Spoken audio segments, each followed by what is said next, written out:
इसमें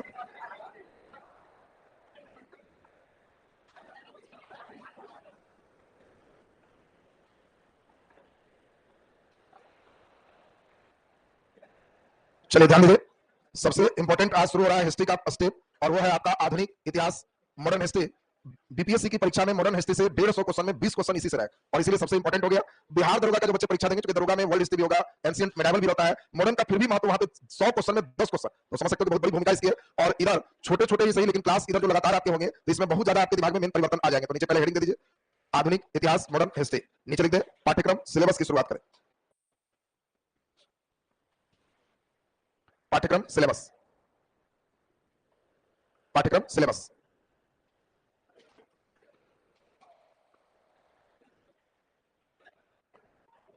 चलिए ध्यान दीजिए, सबसे पहले हम लोग पाठ्यक्रम में पहला नंबर लिखेंगे सामान्य जानकारी, बेसिक हम लोग कंप्लीट करेंगे पहले।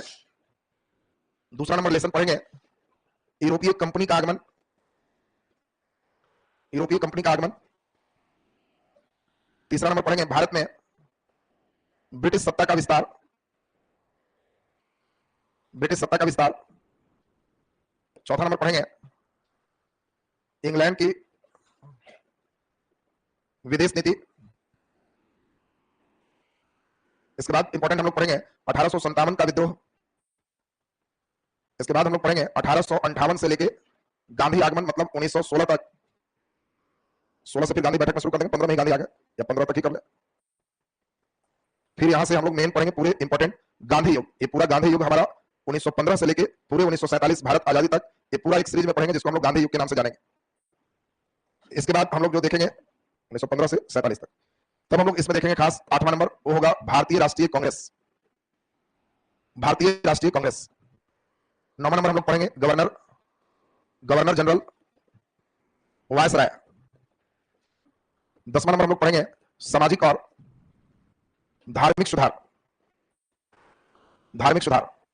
इसके बाद हम लोग पढ़ेंगे पत्र पत्रिका, पत्र पत्रिका। 12 नंबर में अगर पॉलिटी वाले सब लिए होंगे तब तो छोड़ेंगे, तो इसको भी पढ़ा देंगे संवैधानिक विकास, रेगुलेटिंग एक्ट, चार्टर एक्ट, फिर से दिया कि सब हुआ है पॉलिटी नहीं हुआ तो इसमें पढ़ा लेंगे संवैधानिक विकास। इसके बाद बहुत इंपॉर्टेंट है शिक्षा का विकास, शिक्षा का विकास।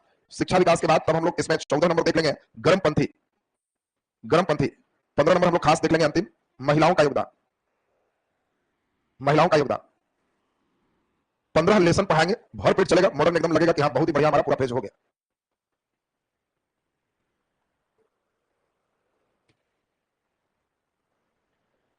अठारह के विद्रोह में ही हम लोग साथ शामिल कर दीजिए इसी में, जनजातीय विद्रोह, जनजातीय और कृषक विद्रोह साथ में पढ़ा दें।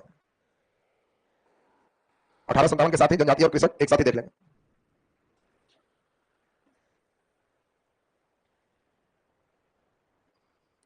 जीरो से एकदम क्लास शुरू होगा, और जो लड़का मॉडर्न ठीक कर लिया तो बाउंड्री पर अकेले ही पहुंचा देता है। इस समझ लो कि मॉडर्न एकदम सबसे मेन सिस्टम है, 20-20 अंक का मायने रखता है इसमें। और हम लोग जान के सिलेबस सबसे पहले लिखते हैं ताकि हम लोग को मालूम रहे, पहला लेसन से 15वां लेसन तक पहुंचेंगे तो जाके कंप्लीट होगा। लिखने के बाद नीचे हेडिंग दे देना है सामान्य जानकारी, ये बेसिक नॉलेज हम लोग जो है आज कंप्लीट करेंगे। उसके बाद यूरोपीय कंपनी का आगमन से दूसरा लेसन शुरू होगा, साथ साथ ही पढ़ाते भी जाएंगे, फिर क्वेश्चन भी चलेगा। इस बार थोड़ा पैटर्न में क्वेश्चन का लेवल भी अच्छा रखेंगे, मॉडर्न आपका लगना चाहिए कि हाँ बहुत बढ़िया, एनसीएंट में उतना एनर्जी दिए तो मॉडर्न में उसका दुगना देंगे।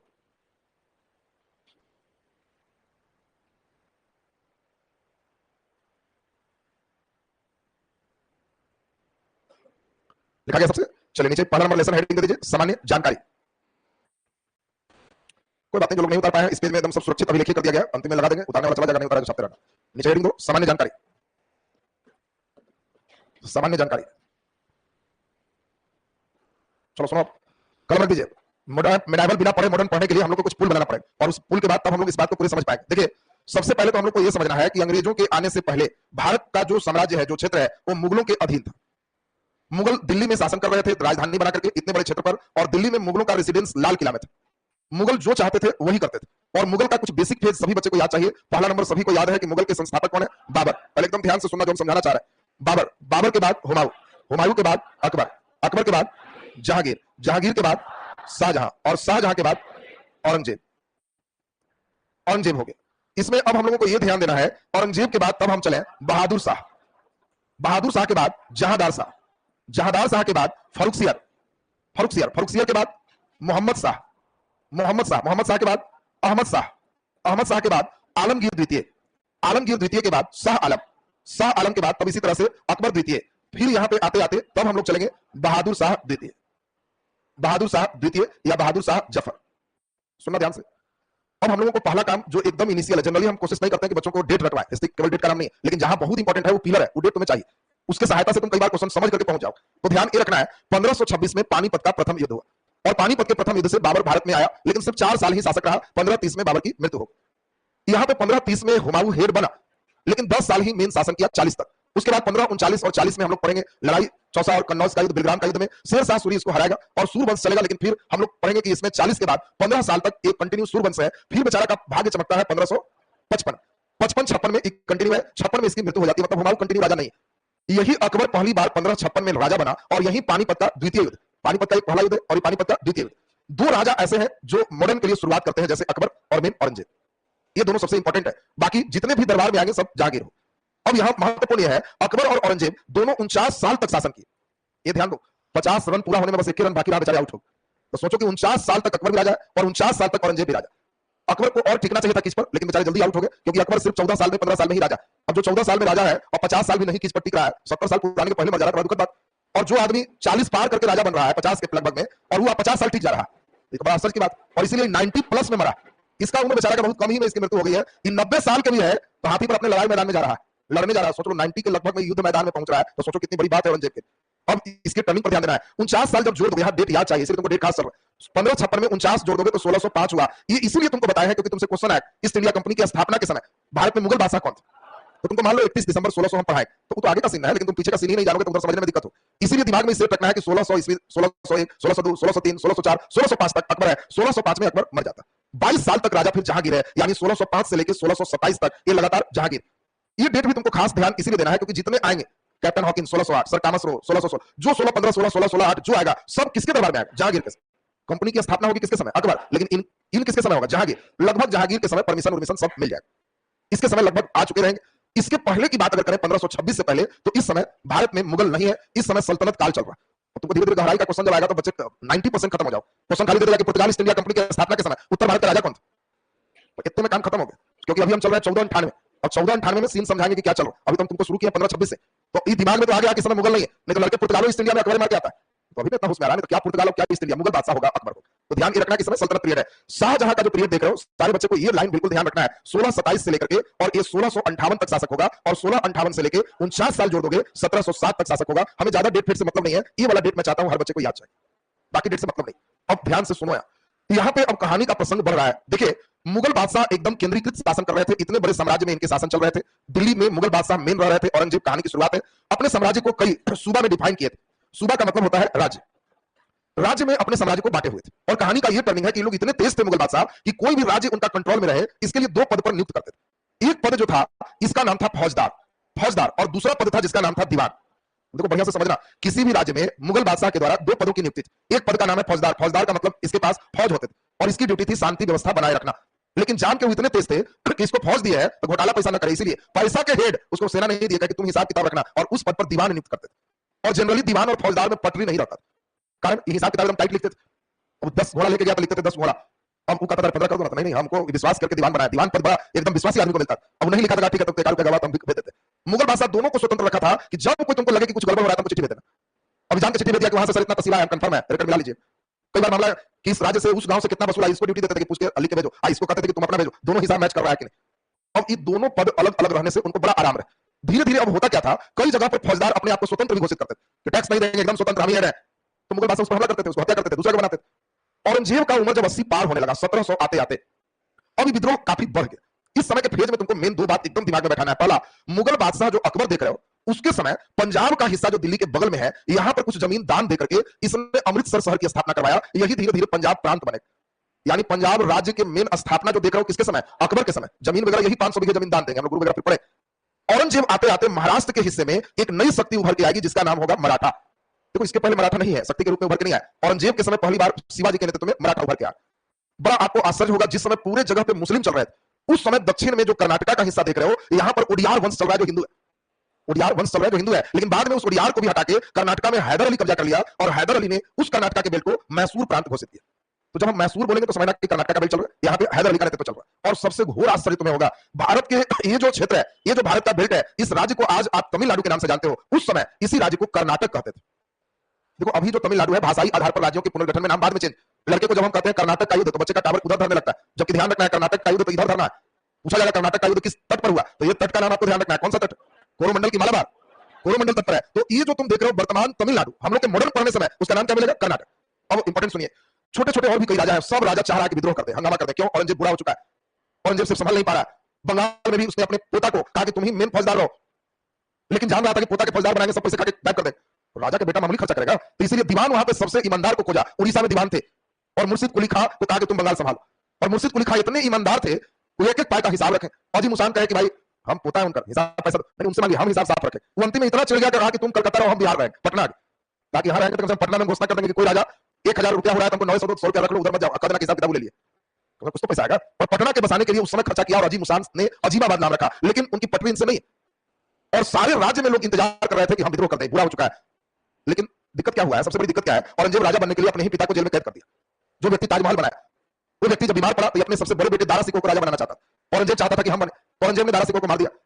डॉक्टर बोले थे वैद्य जी की औरंगजेब बचेंगे नहीं, इनका शाहजहां बचेंगे नहीं, तबीयत बहुत खराब, इसलिए हमला किया। लेकिन जब दारा को मार दिया, वो मौत की खबर सुने तो इनका रोग ठीक हो गया। लोग मौत की खबर सुनकर मर जाते हैं, इनका रोग ठीक हो गया। औरंगजेब को लगा कि अब तो हमको मार दें, तो पकड़ के इनको आगरा के जेल में कैद कर दिया। और कैदी के रूप में शाहजहां अपने जीवन को बिता के अंतिम में रोते हुए मरा। औरंगजेब खुद देखा कि हम अपने पिता को कैद किए हैं और सारा मेरा परिवार देखा है और हम राजा बने हैं, तो उसने जान के कोशिश किया कि हम अपने किसी बेटा को लायक नहीं बनाएंगे, उससे मॉनिटरिंग करेंगे तो अंतिम में हमको भी कैद कर देगा और कहेगा हम वही कर रहे हैं जो आपने अपने पिता से किया था। तो इसीलिए कोई बेटा उतना लायक मत बनो, सब नॉर्मल में रहो। और इसी कारण इसको 90 साल में अपने लड़ाई लड़ने जाना पड़ रहा था, कोई बेटा लायक नहीं। यही कारण है कि इसके मरने के बाद अचानक डिक्लाइनेशन हो जाए। हर जगह बंगाल से लेकर सब जगह सोच रहा है स्वतंत्रता की घोषणा करें, लेकिन औरंगजेब बहुत क्रूर था। एक राज्य स्वतंत्रता की घोषणा किया तो हाई स्पेशल उस उम्र में हाथी पर बैठ के गया, हमला किया, और जो घोषणा किया था कि हम स्वतंत्र हैं उसका जिंदा खाल नोचवा दिया। खाल सब नोच दो और पूरा क्षेत्र में घुमा दो कि स्वतंत्रता की घोषणा करने वाले को जिंदा खाल नोच दिया जाए। जिसके मन में था स्वतंत्रता, उस सीन देख के एकदम कहा कि नहीं, कोई स्वतंत्रता नहीं। तो भारी खराब स्थिति, और सब एक ही चीज बना रहे हैं कि अब बस एक बात, इस बूढ़े के मरने का इंतजार करो, पका हुआ मैं कभी भी टपके। तो बूढ़ा हो ही गया है तो विद्रोह से अच्छा है कि इसको मरने दो, नहीं तो फिर कब क्या करेगा ठिकाना नहीं। और यही डेट आपके लिए टर्निंग पॉइंट। 1707 में जैसे ही औरंगजेब मरते हैं, सारे लोग कहते हैं कि अब हम टैक्स नहीं देंगे, स्वतंत्र है। बंगाल में यही मुर्शिद कुली खां अब कहता है कि फौजदार भी हम ही है, दीवान भी हम ही है। जब एक ही व्यक्ति दीवान फौजदार दोनों हो जाता है तो उसको कोई टेंशन नहीं है हिसाब देने का, कोई टेंशन कुछ नहीं है, तो उसी को नवाब कहते हैं। तुम लोग को कई बार लोग बोलता है कि हाँ तो बड़का नवाब है, नवाब मैंने कोई चिंता नहीं, शांति भी हमें को बनाना है, पैसा भी हमें को वसूल कर। तो बोलो दीवान फौजदार और नवाब में डिफरेंस क्लियर है सबका? दीवान का मतलब क्या था? सिर्फ पैसे कौड़ी का हिसाब रखने वाला, फौजदार शांति व्यवस्था बहाल करने वाला, और जिसको हम नवाब कहेंगे। दीवान और फौजदार दोनों ही पद पर एक ही व्यक्ति कार्य करता है तो उसको हम लोग नवाब कहते हैं। और बंगाल का पहला नवाब वही मुर्शिद कुली खां हो। यहां से देखो बंगाल स्वतंत्र लगभग हो गया, ऐसा ऐसा सब स्वतंत्र। औरंगजेब के मरते इतना बड़ा भारत देखते देखते इतना छोटा हो। फिर कुछ दिनों के बाद उत्तर प्रदेश में अवध कहा कि हम नहीं देंगे, तो अवध का खत्म। मराठा धीरे धीरे इतना ताकतवर होगा कि इसमें पूरे क्षेत्र में मराठा की सेना चलेगी, धीरे धीरे पंजाब तक ठेके, पंजाब क्षेत्र में इस साइड तक पूरे पाकिस्तान तक कब्जा हो जाएगा। मुगल बादशाह आगे पढ़ के तुम्हें हंसी आए, नाम का बादशाह है, रहने के लिए दिल्ली भी वजीर छोड़कर उसके डर से भागा रहे। उनकी कहानी सुन के आपको लगेगा कि इस औरंगजेब के खानदान में ऐसे ऐसे लोग पैदा होंगे कि इतिहासकारों ने लिखा कि बाज के घोंसले में उल्लू जन्म लिया। बाज था ना, और ऐसे लोग हो जाएंगे कि इतिहासकारों ने अपने कलम से कहा कि बाज के घोंसले में उल्लू जन्म ले लिया। और किसके बारे में सब आगे चलेंगे, तो अभी पहले इनका प्रसंग सुन लीजिए। अब औरंगजेब के मरते ही भारत का जो जीवन चल रहा था, मुख्य रूप से हमारे जीवन की जो पहलू है उस जीवन की बात करें तो हमारा मुख्य रूप से जीवन सामाजिक आर्थिक ये जीवन की बात होती है। सामाजिक का मतलब है हम कैसा रहन सहन में है, क्या पढ़ते हैं, कैसे क्या कर रहे हैं, ये हमारा सामाजिक एक्सपेक्ट। अचानक औरंगजेब के मरते ही हम लोग का जिस जगह पे रहन सहन चेंज हो, हमारी अर्थव्यवस्था चेंज हो, सोच चेंज हो, पुस्तक चेंज हो, उसको हम लोग एक नया युग मानते हैं। और इसीलिए कई इतिहासकार का मानना है कि 1707 ही वो डेट है जहां से आधुनिक भारत मॉडर्न हिस्ट्री की शुरुआत होती है। बात समझना, मॉडर्न हिस्ट्री का मतलब कोई ऐसा कहीं नहीं है कि कोई एक घंटी है कि कोई हमारा टन और मेडावल से मॉडर्न हो, घंटी नहीं है। जिस जगह पे टर्निंग है हमारे रहन सहन, जिस जगह पे टर्निंग है हम लोग धोती कुर्ता से स्कूल पहन सकते हैं, टर्निंग है हम लोग धार्मिक ग्रंथ छोड़ करके आज साइंस और सोशल साइंस पढ़ रहे हैं, जहां से वो टर्निंग है वो आधुनिक भारत माना गया। तो टर्निंग किसके कारण आया? अगर औरंगजेब नहीं मरता तो क्या भारत में अंग्रेज कब्जा करता? नहीं, इस समय इतना मजबूत है। इसलिए मुगल पक्षधर जो इतिहासकार है उनका मानना है कि मॉडर्न हिस्ट्री अगर कहीं से शुरू है तो 1707। लेकिन फिर एक हम लोग देखें, यहां पर बड़ा इंपॉर्टेंट एक इवेंट है, यहीं पर अंग्रेज 1757 में पलासी की लड़ाई बंगाल में जीतता है। सिराजुद्दौला को वो हत्या करवाता है और अपना मनपसंद नवाब बनवाता है मीर जाफर। और जब इच्छा है बिना एक भी बूंद खून बहाए हुए मीर जाफर को हटा के मीर कासिम को कर देता है। साधारण इवेंट नहीं समझना, बंगाल के नवाब को अंग्रेज बिना एक बूंद खून बहाए हुए मीर जाफर को मीर कासिम कर रहा है, तो सोचो कितना बड़ा उसका प्रभाव है। और इसीलिए कई इतिहासकार कहते हैं कि पलासी की लड़ाई ये टर्निंग पॉइंट रहा है। 1707 नहीं, मॉडर्न की शुरुआत 1757। लेकिन कई इतिहासकार फिर डांटते हैं कि है 1757। 1757 के सीन जरा याद करो, तो इस समय का सीन जबरदस्त है। सीन ये है कि तुम्हें जान के गहरा असर होगा 1757 में। 1757 का सीन है कि बंगाल अंग्रेज ले चुका है, बगल में अवध है। मुगल बादशाह को दिल्ली जाना था, डर से अवध भागा हुआ है, वजीर के डर से, क्योंकि वजीर पहले दो मुगल बादशाह को मार मार के फेंक दिया यमुना किनारे। बात समझ लो, तो डर से भागा हुआ कि रहेंगे तो कहीं हमको भी ना मार। ये मुगल बादशाह की हालत बोल। इस साइड में पूरा सिख साम्राज्य इधर, पूरा है। इधर साइड जो देख रहे हो यहां से लेके पूरा इतना दूर तक मराठा है, यानी इस समय मराठा के आगे कोई नहीं। सभी लोग मान के चल रहे थे 1757 में कि यार बंगाल खाली जीता है, एक बार मराठा सेना अपना उतार देगा, वो अंग्रेज का हालत खराब हो जाएगा। मराठा इतने मजबूत थे और इस समय पूरे आराम से मराठा चाहते तो अंग्रेज को भगा देते। इसलिए 1757 का सीन है कि क्या भारत में अंग्रेज राजा बनेगा? नहीं, सब जान रहे थे कि राजा कौन बनेगा? मराठा, क्योंकि मराठा के बारे में कहा गया कि इसके घोड़ा 3 समुद्र के पानी पीते। पागल नहीं हो गए थे, ये सब 3 समुद्र के पानी पी रहे थे। बंगाल की खाड़ी, अरब सागर, हिंद महासागर, सारे क्षेत्र पर मराठा का कब्जा और सबसे बड़ा साम्राज्य मराठा का। और ये मराठा इतने फॉर्म में है कि ऊपर तक के कुछ बेल्ट पर कब्जा किया। इस समय सिख साम्राज्य थोड़ा छोटा है। ईरान का एक व्यक्ति है, उसने इस क्षेत्र पर पूरा कब्जा रखा है और वही व्यक्ति अहमद शाह अब्दाली। और अहमद शाह अब्दाली अपना एक रिप्रेजेंटेटिव इधर बैठा के स्वयं ईरान चला। अब सोचिए कि मराठा जब वहां गया तो कहा कि सब दूसरा क्या है, मैं बताऊं, इसका इतना ताकत था कि उसके रिप्रेजेंटेटिव को भगा दी। उधर से वो बेचारा ईरान गया, कहा कि देखिए ना सर, भगा दिया। कौन है? अहमद शाह अब्दाली पूरा सेना लेके यहां पहुंचा। मराठा और अहमद शाह अब्दाली जो देख रहे हो, इसके बीच यही 1761 पानीपत की तृतीय युद्ध होते हैं। 3 लड़ाई पानीपत की है। एक बाबर शुरू हुआ 26 में, 56 में अकबर है और 1761 में मराठा वर्सेस अहमद शाह अब्दाली। इस लड़ाई में मराठा, आप डिटेल आगे पढ़ोगे, हम पूरे मराठा बहुत डिटेल चले, उसमें देखोगे कि थोड़ा जवान लोग के हाथ में नेतृत्व चला गया। थोड़ा इंतजार करते, मराठा की सेना चारों तरफ से लड़ने आ रही थी, लेकिन जो गए थे वो कहे कि इतना सेना के कौन काम है, क्या करेगा, चलो हमला कर देते।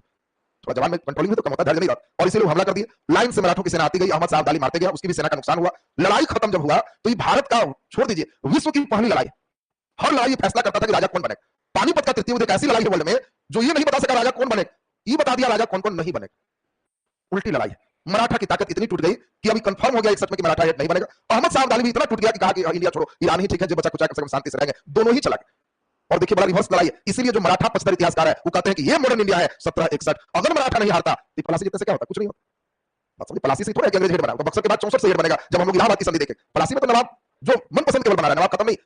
अब इसी कारण से अब जो तुम समझा, ये एक बात चल रही है मॉडर्न हिस्ट्री कब से, तो मॉडर्न हिस्ट्री 1707 से कि 1757 से कि 1761 से। मॉडर्न कब से? फिर संचालन करता है। हिस्ट्री की खूबसूरती समझो, उनकी खूबसूरती नहीं समझ रहा। हिस्ट्री की खूबसूरती है, कोई पूछे कि आधुनिक भारत कब से शुरू, तो आप कहना कि किस तरह का पक्ष जानना चाहते हैं। अगर आप मुगल पक्षधर है तो 1707 सही सोच रहे हैं, क्योंकि औरंगजेब का मरना एक टर्निंग पॉइंट। अगर आप ब्रिटिश पक्षधर है तो 57 बिल्कुल सही सोच रहे हैं, क्योंकि पलासी नहीं जीता रहता तो फिर आगे सिस्टम नहीं चलता। लेकिन इस समय ये भी नहीं भूलना चाहिए कि पलासी जीतने से अंग्रेज सबसे पावरफुल हो गया। इस समय मराठा बहुत ताकतवर है और उसके कुछ ही दिनों के बाद मराठा की जो हार है पानीपत का तृतीय युद्ध, ये मॉडर्न की शुरुआत, ये मराठा पक्षधर इतिहासकार का।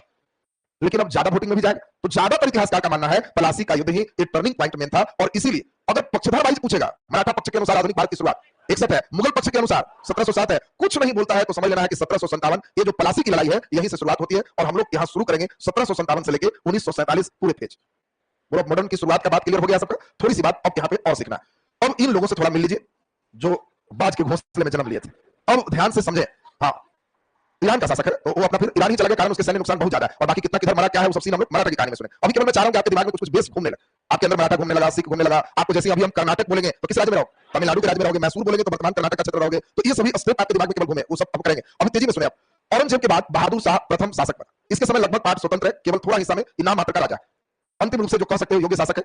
मराठा वगैरह में पढ़ोगे कि इसमें शिवाजी के पुत्र वगैरह कैद थे, सब छोड़ने का काम साहू जी वगैरह को किसने किया? बहादुर शाह ने किया। यानी मिला जुला के इसने सबके साथ एक मित्रता का व्यवहार रखा कि हमको मराठा से भी चलाना है, सिख से भी बढ़िया। लेकिन बाद में सिखों के हम लोग देखेंगे बंदा बहादुर वगैरह, उसकी हत्या भी इसके पेज में हो जाएगा। जहादार शाह यहाँ आते आते इसको लंपट मूर्ख कहा। जहादार शाह लंपट मूर्ख है, इसको केवल नाच गाने मेन बात साहत समझ में आ रहा है। ये जो देख रहे हो इस सबसे आराम वाले हैं फर्रुखसियर। ये पहला है, इसका नाम बार बार मॉडर्न में आया क्योंकि इसने अंग्रेजों को बुला के काम किया कि सुनो ऐसा कितना बॉर्डर पर तुमसे पैसा लेते रहे, साल भर का एक बार हमको फिक्स कर दो कितना देंगे और हम स्टिकर दे देंगे, तुम खाली लगा के घूमते रहो। अंग्रेज जिस गाड़ी को चला रहा है, बैलगाड़ी को, अंग्रेज का है, तुम्हें कोई पैसा नहीं लगेगा। क्यों? साल भर का एक ही बार देता है और हम तुमको दस्तक देते हैं। दस्तक का मतलब है हम तुमको फरमान देते हैं, हम तुमको परमिशन देते हैं कि अंग्रेजों से कोई टैक्स वसूल नहीं करे। यानी अंग्रेजों को पूरा फुल सुविधा देने वाला कोई है तो उसका नाम क्या है? फर्रुखसियर। देखो फर्रुखसियर का नाम बार बार आते रहेगा, इसी के कारण बक्सर का लड़ाई हो, क्योंकि अंग्रेजों को जो यही दस्तक मिला तो उसने इसका दुरुपयोग शुरू किया। वो देखा हमारी गाड़ी में टैक्स नहीं लगता है तो जान के रोड पर यहाँ टैक्स लग रहा है, तो एक बैलगाड़ी इधर खड़ा करे, एक बैलगाड़ी इधर खड़ा करे, और भारतीय बैलगाड़ी आवे तो उससे बात करे कि टैक्स में 100 रुपया लगेगा, तो ऐसा करो 50 रुपया हमको दे दो, अंग्रेज की गाड़ी टैक्स फ्री, 50 तुम्हारा बचा 50 मेरा भी, दोनों फायदा। ये भी सामान उतार दिया, चल दिया। ये जैसे ही सामने देख रहा है भारतीय राजा कि सामान इधर से उतार के इधर, और इस पर टैक्स लेना था 100 रुपया, अंग्रेज बैठ के चल दिया 50 रुपया, हमको 1 भी रुपया नहीं मिला। तब जाके गुस्सा के मीर कासिम कहा कि जैसे अंग्रेजों की गाड़ी से टैक्स नहीं, भारतीयों की गाड़ी से भी टैक्स नहीं, क्योंकि हमको तो मिल ही नहीं रहा, टैक्स फ्री तो हमको आया तब ना नुकसान है, हमको आ ही नहीं रहा, तो किसी में नहीं लगे। अंग्रेज कहा कि ये कैसे हो गया, हम यहाँ परमिशन लिए थे फर्रुखसियर से, और इसीलिए मीर कासिम को हटाया, बक्सर के युद्ध का तत्कालिक कारण बने। तो देखिए फर्रुखसियर का ये जो दस्तक देख रहे हो बड़ा इंपॉर्टेंट पेज। यहां पर जो देख रहे हो मोहम्मद शाह, अब एकदम डिक्लाइनेशन पर ध्यान देना। ये जो व्यक्ति है शाहजहां, भले ही कैद में मरा लेकिन सबसे ज्यादा निर्माण यही किया, पूरा दिल्ली का लाल किला यही बनवाया। इतना ही नहीं, बैठने के लिए उस जमाने में 1 करोड़ की कुर्सी बनाया था, मयूर सिंहासन। तो सोचो उस जमाने में 1 करोड़ की कुर्सी बनाया, 2 महल बनवाया, दीवाने आम दीवाने खास। तुम्हारे यहां भी दीवाने आम दीवाने खास। दीवाने आम मैंने जहां आम व्यक्ति आया तो दलान पर बैठा दिया दीवाने आम, और खास व्यक्ति आया तो उसको बढ़िया रूम में ले गया कि उन्हें ना ई वाला रूम में, दीवाने खास। तो दीवाने आम में सोफा रहेगा कि दीवाने खास में? दीवाने खास में। आम में तो इसी साधारण आम है ही, तो आम व्यक्ति बैठा हुआ प्लास्टिक की कुर्सी पर चल गया। यहां पर भी वही है, ये जो दीवाने खास बनाया था तो इसमें राजा महाराजा आते थे, तो ये कहा कि उस आएगा तुमको वैल्यू कम देगा, इसलिए कुर्सी रखो 1 करोड़ की कुर्सी। आज के जमाने में 1 करोड़ की कुर्सी कहीं रहे तो उनके यहाँ डेली 50 को चोर प्लान बनाएगा कि कैसे निकाल लिया जाए। उस जमाने में करोड़ की कुर्सी लोग राजा देखने जाता था तो उस कुर्सी पर कोहिनूर हीरा जड़ा था। कोहिनूर हीरा उसी कुर्सी में, मयूर सिंहासन तख्ते था, उस बनाने वाला कौन है? शाहजहां। उसके बाद सब मुगल बादशाह उसी पर बैठते थे और उस कुर्सी का सबसे ज्यादा उपयोग मोहम्मद शाह की। मोहम्मद शाह इतना बढ़िया शासक रहे कि इस पे हमेशा बैठ करके नाच देखते थे। अब इन्होंने अपने दरबार में यहां तक कह दिया कि 3-3 घंटा वाला 8 को ग्रुप बनेगा और तुम लोग कंटिन्यू नाचते रहना, नहीं कि हम रात में 1 बजे आए बैठे और फिर तुम तैयारी करो, तुम लोग शुरू रहो, हम जब चक्कर लगाएंगे बैठेंगे देखेंगे फिर चले जाए। और इसीलिए ध्यान दीजिए, इसीलिए मोहम्मद शाह को रंगीला बादशाह कहा गया। अब देख लीजिए ये रंगीला बादशाह है, लेकिन रंगीला बादशाह इसलिए इंपॉर्टेंट है, अंतिम रूप से जजिया कर इसी ने समाप्त किया। देखो ये भी बहुत इंपॉर्टेंट है, क्वेश्चन पूछेगा अंतिम रूप से जजिया, कहना कि वो रंगीला बादशाह मोहम्मद शाह। नाच गान देखा का, इसको टेंशन क्या है, सब खत्म करो, एकदम फ्री रहे। अब देखिए इस करोड़ की कुर्सी पर बैठ के नाच गान में जब ऐसा लगा रंगीला बादशाह, तो ईरान के फिर जो शासक बने अहमद शाह अब्दाली का ही वंश के आगे सिस्टम है। इन्होंने कहा कि इतना वीआईपी कुर्सी पर बैठ करके नाच देगा, कुर्सी पर तो हमको बैठना चाहिए। और यही उसके वंश में व्यक्ति था नादिर शाह। ये 1739 जो देख रहे हो ये बहुत बड़ा टर्निंग पॉइंट। नादिर शाह ने दिल्ली पे आक्रमण किया और दिल्ली आक्रमण करके पूरे दिल्ली को लूटा, मयूर सिंहासन कोहिनूर हीरा के साथ पूरा कुर्सी लूट के ले गया ईरान। अब इनको कहा कि आराम से नीचे बैठ के डांस देखो। अब देखिए तो मुगलों की जो प्रतिष्ठा है वो बचा रहेगा कि खत्म हो गया? खत्म। यहां पे मोहम्मद शाह रंगीला के समय जो थोड़ा बहुत इज्जत है खत्म हो। अब मोहम्मद शाह रंगीला के समय 2 काम सबसे इंपॉर्टेंट ध्यान रखना है, एक अंतिम रूप से जजिया खत्म, दूसरा इसी के समय दक्षिण भारत में हैदराबाद की भी स्वतंत्र स्थापना हो। हैदराबाद जो निजाम देखोगे इसके समय ही स्वतंत्र स्थापना, क्योंकि चिनकिलीज खां को रखा था वजीर, लेकिन वो बेचारा कहते कहते थक गया, महाराज जी करिए, छोड़ो यार, को नाच देखने तो तुम देखो हम नीचे अपना स्वतंत्र राजा रहेंगे, हम टैक्स नहीं थे। तो ये दोनों काम इसके समय बड़ा इंपॉर्टेंट है। और नादिर शाह के आक्रमण से मुगलों की प्रतिष्ठा खत्म है। पढ़ के तुमको बड़ा आश्चर्य लगे, क्या आश्चर्य लगेगा उसको, अलाउद्दीन खिलजी के समय। अब सोचो कि यहाँ के गोलकुंडा साम्राज्य से कोहिनूर हीरा मिला था। हीरा का मूल्य उसके आकार पर होता है, सबसे बड़े आकार का हीरा वर्ल्ड का था कोहिनूर, उतना बड़ा हीरा कहीं नहीं था। वो कोहिनूर हीरा को पकड़ के शाहजहां अपनी कुर्सी में मरवा दिया और उस कुर्सी को नादिर शाह ईरान लेके चला। नादिर शाह ईरान में रखा, आगे की पीढ़ी जब आएगी कहानी का बहुत यू टर्न है। और कहानी का यू टर्न आएगा कि उसका वंशज हीरा निकाल करके नादिर शाह अपना साइड करेगा, कुर्सी में सब इतना महंगा चीज नहीं, ठीक साइड रखे। नादिर शाह जब मर जाएगा तो उसका पीढ़ी जब चौथा पच में आएगा तो शाह सुजा के पास वो हीरा रहे, अफगानिस्तान का वो राजा रहे। और शाह सुजा एक राजा महाराजा काम थोड़े करता, वो अपना एक साथी था जिसका नाम था दोस्त मोहम्मद, उसी को कहता था कि तुम जाके सब काम करो, कोई कंप्लेन आए जाओ दोस्त मोहम्मद काम करो। दोस्त मोहम्मद इतना तेज था कि ईमानदारी से काम किया, कोई काम मिला तो नागरिकों को एकदम खुश, क्या चाहिए 10 रुपया 20 दे दो लोग, उसका क्या जाता है, जाना है उसका, विध्वंस हो गया तो जी सब मान लिया। सारे नागरिक धीरे धीरे कहने लगे कि शाह सुजा से 1 लाख गुना अच्छा दोस्त मोहम्मद, और ये दोस्त मोहम्मद चाह रहा था। और इसीलिए कुछ दिनों के बाद दोस्त मोहम्मद ही पासा पलट दिया, अचानक कहा कि राजा हम है, और जनता से कहा क्या जी, तो जी आप एकदम, उसको दिन में बैठा रहा। शाह सुजा को लगा कि अब आफत है, तो शाह सुजा कोहिनूर हीरा लेके यही पंजाब के राजा थे महाराजा रंजीत सिंह, उनके पास आया और कहा कि हीरा ले लीजिए, बहुत कीमती है, जो हमारे पूर्वज ले गए थे यहीं से, लेकिन हमको एक काम कीजिए, सेना लेके उसको मार के खाली ठीक कीजिए, हमको रेट बना दीजिए। और देखो नादिर शाह इधर से ले गया और रंजीत सिंह के समय उधर का आदमी अपने पहुंचा गया। बस वही तो कोहिनूर हीरा भारत में फिर आ गया, किसके पास? रंजीत सिंह के पास। कौन पहुंचा दिया? शाह सुजा। फिर रंजीत सिंह उसको बढ़िया से रखे रहे, लेकिन फिर रंजीत सिंह का जो बेटा है छोटा है दिलीप सिंह, वो दिलीप सिंह को फिर लॉर्ड डलहौजी कहता है इतना कीमती चीज तुम रखे क्या करेगा, तो इधर। और वो दिलीप सिंह से लॉर्ड डलहौजी उसको लेकर के इंग्लैंड के महारानी को भेज दिए, सबसे कीमती हीरा आप रखिए। और इंग्लैंड की महारानी कही कि मेरा मुकुट में रहेगा, वो अपना मुकुट में लगा ली और आज भी इंग्लैंड में, समझिए, तो अभी एक कोहिनूर हीरा इंग्लैंड में है। तो अब इसमें खैर कंडीशन सुनो, अब इसमें हम लोग यहाँ पे ध्यान दीजिए, इनके समय रहा शाह खत्म। अब बाकी अब यही पढ़ोगे, बक्सर के युद्ध के समय मुगल बादशाह कौन थे? शाह आलम। अब तुम ये तो समझ में आ ही गया होगा कि कितने वीआईपी मुगल बादशाह, बात समझ रहे होगे, यहाँ के बाद वीआईपी कितना होंगे तो समझ में आ रहा है ना, बिना काम का भागे चल रहा, खाली नाम का, और उसी का अंग्रेज फायदा उठाएगा। तो अभी मैं सिर्फ चाह रहा हूं कि लोग का नाम सुना रहे। यही जब हम लोग देखेंगे बहादुर शाह जफर या द्वितीय, यही आते आते 1857 का विद्रोह आ जाएगा और मुगल वंश का अंतिम चिराग यहां बुझ जाएगा। इनको बर्मा की राजधानी कहां भेज देगा? रंगून, और वहीं बेचारे पार लग जाएगा। अब ये बताइए, पहले मुगल का फेस क्लियर है सबका, बहुत बेसिक जो जानकारी जरूरत है हम उसको अभी कॉपी कराएंगे, नहीं चलिए बहुत जो एकदम जरूरी पार्ट है उसको आपको ठीक कर, झोला सरिया लिया सब रे, सब तो पूर्वानुमान लगाते रहता है, सब पूर्वानुमान फेल हो जाएगा, लेकिन आराम से नीचे लिखे। हम लोग के पास अभी देखे कि अंग्रेज के आने के पहले देखो 2 सीन चलेगा, तो इंडिया संदर्भ में समझाया, फिर वर्ल्ड संदर्भ सीखना, उतना के बाद तुम्हारे अंदर एक सेंस आने लगेगा, बस वो चीज जरूरी है, वो सॉफ्टवेयर है, मॉडर्न सॉफ्टवेयर जिसको नहीं रहेगा बेचारा हैंग करने लगेगा कि कहां क्या चल। तो अभी सबसे पहले बेसिकली भारत का एक मानचित्र बनाए, उसमें हम लोग स्टेप को मेन उठाएंगे। तो चलिए जल्दी से एक छोटा सा मानचित्र, बहुत बड़ा नहीं बनाएंगे, हाँ खूब बढ़िया से साथ साथ बनाओ, काहे घबराना नहीं है, साथ साथ बनाओ, एकदम आराम से बनेगा। तुम झूठ मूठ डरते हो कि इंडिया बनाना नहीं आता है, बनाओगे तो लग जाएगा कि इंडिया ही बना है, अरे साथ साथ चलो। ये लोग स्वतः बहुत घोषित किए हुए अपने आप को।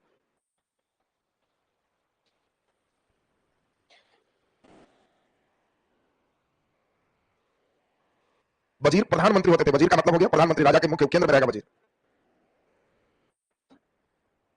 चलिए नेक्स्ट सुने, यहां पे ध्यान देना, यहां से डाउन चलना, डाउन चल के इससे डाउन रखना, यहां पे ऐसे करना, इससे नीचे रखना।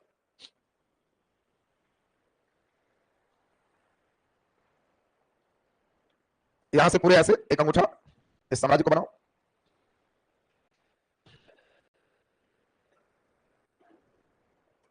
बहुत बढ़िया, सबका लग रहा है इंडिया बन रहा है। बाकी टेढ़ा भी है तो मुझको घी का लड्डू टेढ़ा वाला, उससे दिक्कत नहीं है, टेढ़ा घी का लड्डू क्या दिक्कत, स्वाद रहना चाहिए, उसमें स्टेप समझना चाहिए।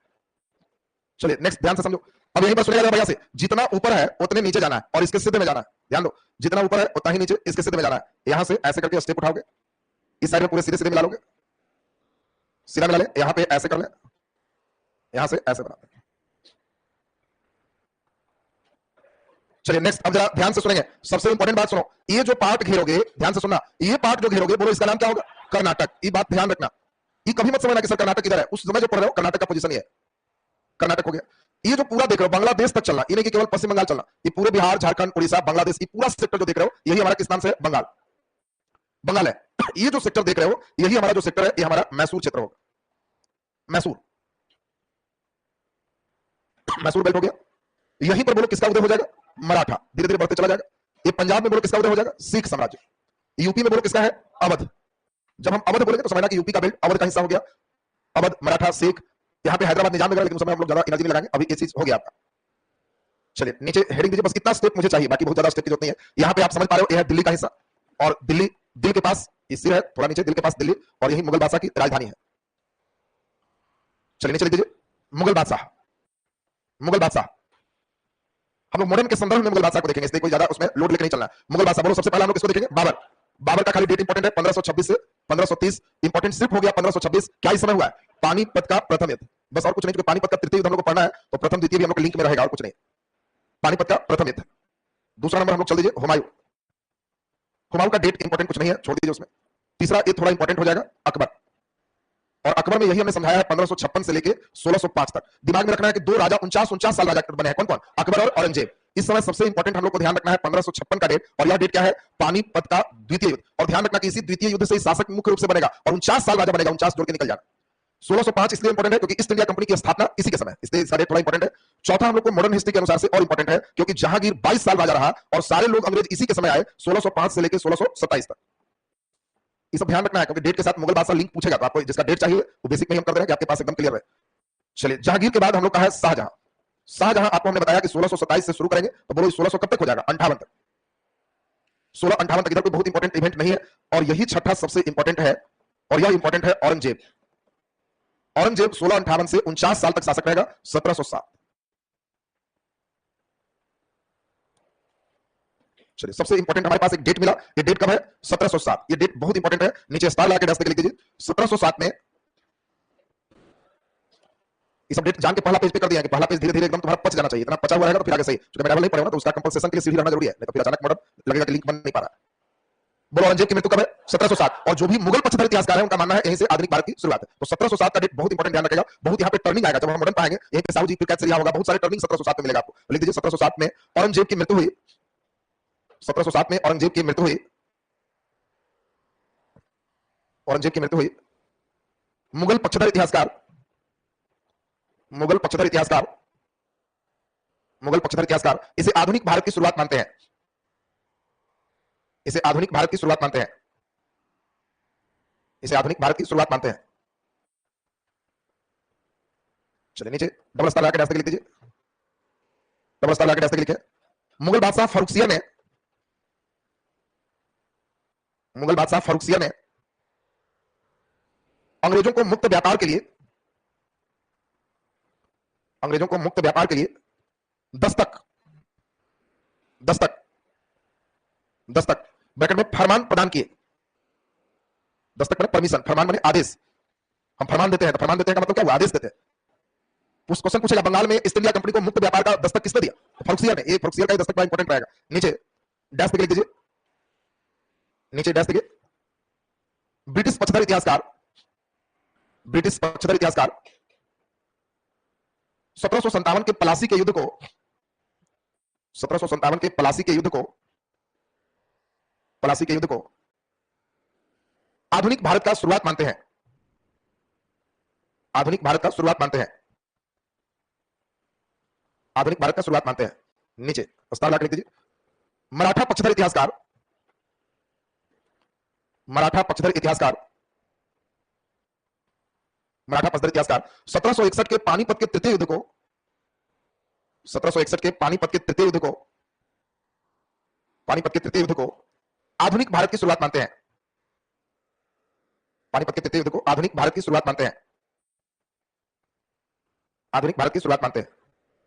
अब देखो अलग अलग इतिहासकार मानते हैं, लेकिन आपको अगर तीनों ही दिया है कोई एक चुनना है तो मेजोरिटी को चुने, और मेजोरिटी किसके पक्ष में? 1757 ए टर्निंग। ऐसे खास पक्ष दिया है कि किनकी तरफ से, तो हम लोग का डेट अलग अलग। ये तो बात क्लियर है सबका। अब इसमें सुन लीजिए बहुत इंपॉर्टेंट बात, अब हम लोग का चलेगा अंतिम मुगल बादशाह कौन है? बहादुर शाह जफर। 1857 में भाग लेगा तो सबको दिमाग में सबका रहता है, वो सेट हो जाएगा। अब ध्यान दो, बेसिक अब चल रहा है विश्व के संदर्भ में, दो तरह से जोड़ना था, एक तो मेडावल नहीं पड़ा तो पहले मुगल जोड़े, अब वर्ल्ड जोड़ेंगे। क्यों आया यूरोपीय कंपनी, और तब बेसिक लगभग आधे घंटे 45 मिनट और चले, तब बेसिक कंप्लीट होगा। वहां से हम मान के चलेंगे कि जो सॉफ्टवेयर मुझे चाहिए लोगों में डाउनलोड है, अब तब मॉडर्न का पहला लेसन मान के चलो, तुम्हारे साथ दूसरा शुरू हो जाएगा। इसमें सुन लीजिए, कल ध्यान दीजिए, कल हो सकता है मैं भी कहीं हमको निकलना है, तो कल हो सकता है खाली केमिस्ट्री है, अगर कल नहीं रहे तो परसों फिर हमारा सभी क्लासेस 1.5 घंटा वाला रहेगा, और फिर उसमें थोड़ा ऊपर के रूटीन सही लग जाएगा। अगर कल रहे तो नॉर्मल रूटीन जैसे चल रहा है फिर वैसे ही आ जाएगा, ठीक है। तो बोला जाए, क्या बोल रहा है, सिलेबस को हम जिंदा रखे हैं, कहा गया ऐसे करेंगे, आगे सिलेबस पूरा रखे हैं, तो अभी जिनका नहीं लिखे आराम से उतार के मुक्ति प्राप्त कीजिए। हम जानते हैं आपका आत्मा इसमें बेचैन रहता है, तो आत्मा शांति कर लीजिए, इसलिए सिलेबस हटाए नहीं थे। जो नहीं उतारा सिलेबस लेके आज का क्लास समझ में आ गया सबको ना, बस बचाते चला, मॉडर्न फिर जीरो से शुरू, धीरे धीरे आ जाएगा सब ट्रैक पे।